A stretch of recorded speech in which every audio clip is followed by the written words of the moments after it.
Assalamualaikum warahmatullahi wabarakatuh. Apa kabar teman-teman kelas 8 Wahsi bin Hal? Semoga teman-teman semua selalu dalam keadaan sehat ya. Oke, pada kali ini kita akan melanjutkan materi yang kemarin. Kalau kemarin kita sudah membahas tentang relasi dan fungsi, kemudian macam-macam bentuk penyajian fungsi. Kalau hari ini kita akan membahas tentang korespondensi satu-satu. Korespondensi satu-satu ini sebenarnya masuk ke dalam fungsi, tapi fungsi khusus.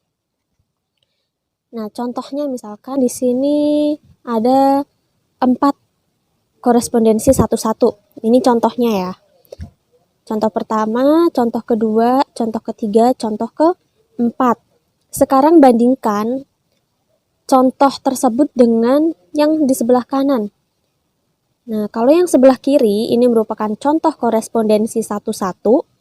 Kalau yang sebelah kanan ini merupakan bukan korespondensi satu-satu. Coba kita bandingkan apa sih bedanya yang di sebelah kiri sama yang di sebelah kanan. Oke, coba kita lihat nih. Kalau yang di sebelah kiri, ini pasti setiap domain maupun kodomain punya pasangan kan? Kita lihat, semuanya punya pasangan. Tuh. Kemudian, setiap domain ini hanya mempunyai tepat satu pasangan. Dan ternyata setiap kodomainnya juga mempunyai tepat satu pasangan. Ya. Jadi, korespondensi satu-satu itu merupakan fungsi di mana domainnya memiliki tepat satu pasangan dan begitu pun sebaliknya, kodomainnya juga memiliki tepat satu pasangan. Coba perhatikan yang di sebelah kanan. Kenapa sih ini tidak termasuk korespondensi satu-satu? Karena gambar yang pertama, nih, di sini 3 tidak mempunyai pasangan. Begitupun yang di sini anggota B, huruf C juga tidak punya pasangan. Padahal korespondensi satu-satu itu syaratnya adalah semua anggota domain maupun kodomain pasti punya pasangan dan pasangannya cuman satu. Sekarang kita lihat yang gambar kedua nih, yang di sini. Kenapa ini termasuk bukan korespondensi satu-satu? Karena di sini kita lihat ada satu anggota di kodomain yang tidak punya pasangan nih. Berarti ini bukan korespondensi satu-satu. Selanjutnya yang contoh ketiga yang di sini. Kenapa bukan korespondensi satu-satu? Karena di sini nih ada angka 1 yang pasangannya 2, lebih dari 1. Padahal syaratnya adalah pasangannya harus 1 aja. Kemudian yang di sini. Yang di sini ternyata D, huruf D, juga punya pasangan lebih dari 1. Makanya yang contoh yang ini bukan termasuk korespondensi satu-satu. Oke, selanjutnya korespondensi satu-satu itu apa sih? Korespondensi satu-satu adalah relasi khusus atau fungsi khusus yang memasangkan setiap anggota himpunan domain dengan tepat satu anggota himpunan kodomain. Dan begitu pun sebaliknya. Jadi anggota kodomain pun pasti punya pasangan dan pasangannya juga cuma 1. Nah, ciri-ciri korespondensi satu-satu itu banyak anggota domain pasti sama dengan banyak anggota kodomain. Jadi kalau jumlah anggotanya aja udah nggak sama, ya pasti bukan korespondensi satu-satu ya. Contohnya kayak gini nih. Di sini himpunan A atau domainnya ada 1, 2, 3, 4, 5 anggota. Yang di sini anggota B-nya atau anggota kodomain juga punya 1, 2, 3, 4, 5. Jadi anggotanya sama, banyak anggota domain dengan banyak anggota kodomain sama. Kemudian pasangannya cuma 1. Pasti punya pasangan dan pasangannya cuma 1. Harus punya pasangan Ini nih, Asari punya satu pasangan, Thohir punya satu nomor induk, Taufik pun juga sama, Erik juga sama, Zainul juga sama memiliki satu nomor induk. Kemudian kodomennya pun juga sama, hanya punya satu pasangan. Angka 219 itu punya satu pasangan. Angka 224 juga punya satu pasangan. Angka 258 juga punya satu pasangan, dan seterusnya. Nah, maka contoh ini disebut dengan korespondensi 1-1. Selanjutnya ini coba kalian perhatikan. Manakah yang merupakan korespondensi 1-1? Contoh pertama, ini korespondensi 1-1 atau bukan? Tetot, bukan ya. Kenapa? Karena di sini nih ada angka 2 yang tidak punya pasangan. Padahal harusnya semua anggota domain punya pasangan. Pasangannya cuma satu. Kemudian kenapa ini disebut bukan korespondensi 1-1? Selain alasan tadi, ini juga ada nih alasan kedua. Huruf C ini punya dua pasangan. Padahal harusnya baik domain maupun kodomain pasangannya harus cuma satu aja. Contoh yang kedua di sini, ini merupakan korespondensi 1-1 atau bukan? Bukan ya. Kenapa? Karena di sini kita lihat anggota kodomainnya huruf C punya lebih dari satu, padahal syarat korespondensi 1-1 baik domain maupun kodomain pasangannya cuma satu aja, nggak boleh lebih. Kemudian alasan yang kedua nih, huruf D.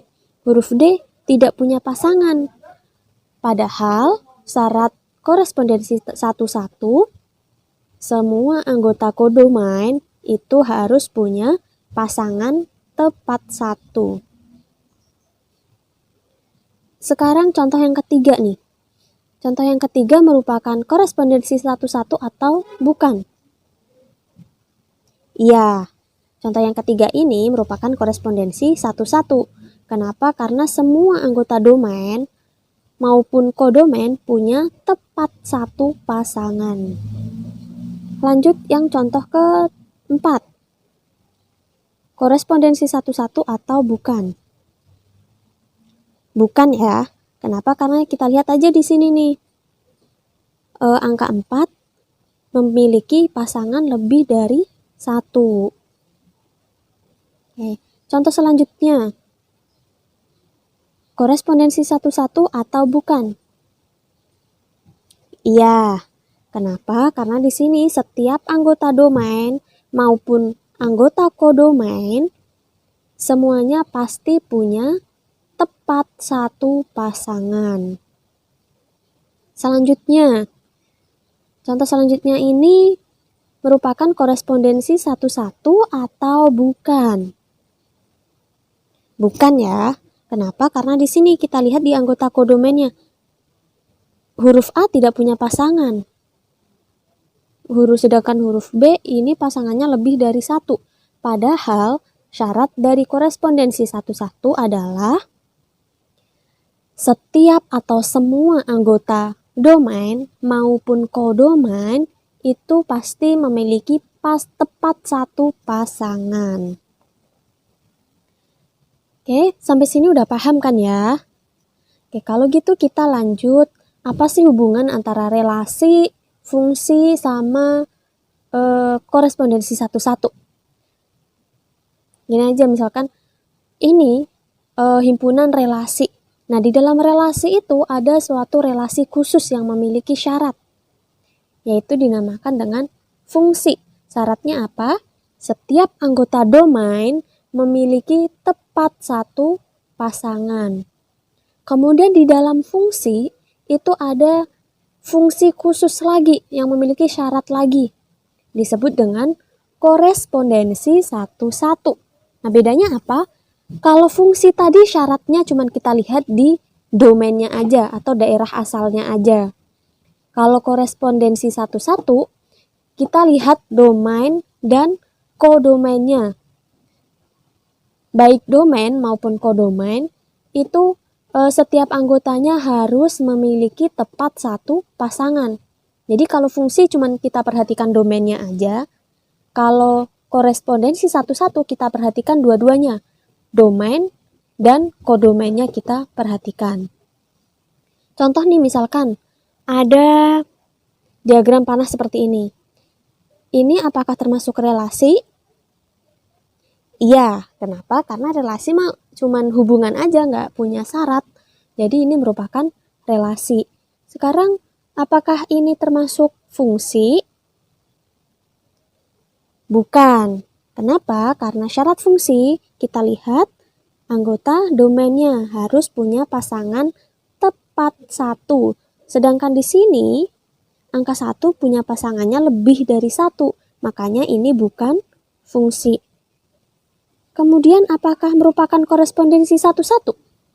Nah, kalau tadi bukan fungsi berarti otomatis juga bukan korespondensi satu-satu.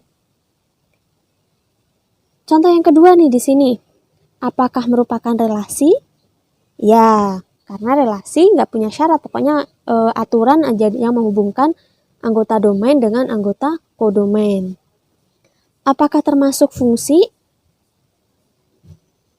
Iya, kenapa? Karena di sini kita lihat anggota domainnya memiliki tepat satu pasangan aja. Yang kita perhatikan anggota domainnya aja untuk fungsi. Selanjutnya, apakah termasuk korespondensi satu-satu? Bukan. Kenapa? Karena di sini di anggota kodomain, huruf D-nya memiliki dua pasangan. Padahal syarat korespondensi satu-satu adalah baik domain maupun kodomain itu harus memiliki pasangan tepat satu aja. Selain itu, kita juga bisa melihat dari banyak anggota domain dan kodomain. Tadi kalau korespondensi satu-satu banyak domain dan kodomain harus sama. Sedangkan di sini banyaknya anggota domain itu ada 5. Di sini banyaknya anggota kodomain ada 4. Jadi dapat dipastikan bahwa ini bukan korespondensi satu-satu. Selanjutnya gambar ke-3. Apakah ini merupakan relasi? Pasti iya ya. Selanjutnya apakah ini termasuk fungsi? Iya juga. Karena yang kita perhatikan cuman himpunan domain. Setiap anggotanya punya tepat satu pasangan. Apakah merupakan korespondensi satu-satu? Iya juga. Karena di sini baik anggota domain maupun kodomain punya satu pasangan aja.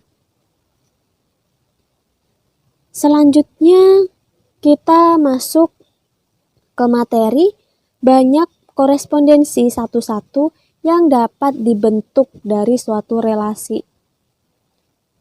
Maksudnya bagaimana sih? Kita langsung aja ke contoh. Misalkan di sini banyak korespondensi satu-satu yang mungkin adalah 1 kali 2 kali 3 kali 4 kali dan seterusnya sampai N.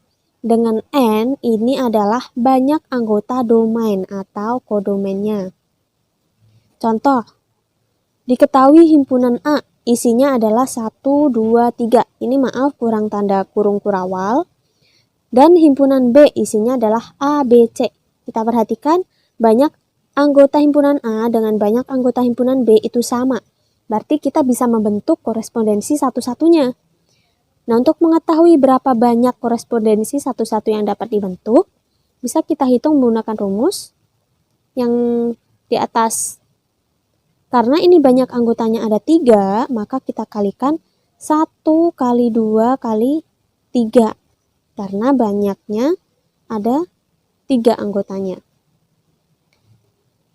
Hasilnya ketemu 6. Jadi ada 6 korespondensi yang dapat dibentuk. 6 itu apa aja sih? Kalau kita daftar jadi seperti ini nih. Kan tadi himpunan A anggotanya 1, 2, 3. Himpunan B anggotanya A, B, C. Maka korespondensi satu-satu yang bisa dibentuk Yang pertama, 1 pasangannya dengan A, 2 B, 3 C. Kemudian kemungkinan yang kedua, 1 A, 2 C, 3 B. Kemudian kemungkinan yang ketiga adalah 1 B, 2 ke A, 3 ke C. Kemungkinan yang keempat adalah 1 ke C, 2 ke B, 3 ke A. Kemungkinan kelima ada 1 ke C, 2 A, 3 ke B. Dan kemungkinan terakhir adalah 1 ke B, 2 ke C, dan 3 ke A. Nah, apakah ada korespondensi satu-satu yang lain? Nggak ada, karena ini udah ada 6. Karena ini udah ada 6 dan tadi banyak korespondensi satu-satu yang dapat dibentuk adalah 6. Alhamdulillahirrabbilalamin, tadi kita udah belajar tentang korespondensi satu-satu. Bagi yang mau bertanya, dipersilahkan ya, bisa melalui WA chat atau di grup juga boleh, tanya ke teman pun juga boleh. Oke, demikian dari Ibu. Terima kasih. Wassalamualaikum warahmatullahi wabarakatuh.